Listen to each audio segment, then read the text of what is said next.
সামর্থ্য থাকলে কখনোই গ্রামে থাকা উচিত নয়। গ্রামে 100 বিঘা জমির মালিক হওয়ার চাইতে শহরে এক টুকরো ভাড়া বাসায় থাকা অনেক ভালো, অনেক আরামদায়ক, অনেক সম্মানের।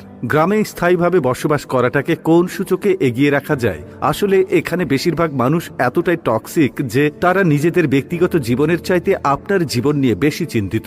আপনার চুল বড় কেন, অনার্সে পড়া সত্ত্বেও মেয়ের বিয়ে দেয় না কেন, 25 বছর বয়সে আপনি বেকার কেন, আপনার কোনো ব্যাচমেট বা আপনার সমবয়সী কেউ যদি বিদেশে গিয়ে লাখ লাখ টাকা কামায় তাহলে আপনি এখনো পড়াশোনা করছেন কেন, এসব আজগুবি বিষয় নিয়ে তাদের অনেক টেনশন। গ্রামের সব থেকে বোকা মানুষটাও শহরের মানুষকে এক হাটে 3 বার বিক্রি করতে পারবে। সামান্য জমি জমা নিয়ে যে কূটনৈতিক খেলা চলে গ্রামের মুরব্বীদের মাথায়, তা আন্তর্জাতিক কূটনীতিকদের মাথায়ও খেলবে না। আপনি পুকুরে যত্ন সহকারে মাছ চাষ করবেন, একদিন ঘুম থেকে উঠে দেখবেন সব মাছ পড়ে ভেসে আছে। আপনি কিছু নতুন ফুল ফলের গাছ রোপণ করবেন, সকালে দেখবেন গাছের গোড়া থেকে ভেঙে রাখা হয়েছে। এমনকি আপনার বোনের কিংবা মেয়ের বিয়ে ঠিক করবেন, সহজ সরল কেউ একজন নিজে সিএনজি ভাড়া করে যে বরপক্ষের কাছে দুর্নাম করে বিয়ে ভেঙে দেবে। মাঝে মধ্যে তারা এমন কিছু বিষয় নিয়েও চিন্তিত হয় যেসব বিষয় নিয়ে আপনার ফ্যামিলি মাথায় ঘামায় না। গ্রামের টক্সিসিটির আরো একটি বিরাট পার্ট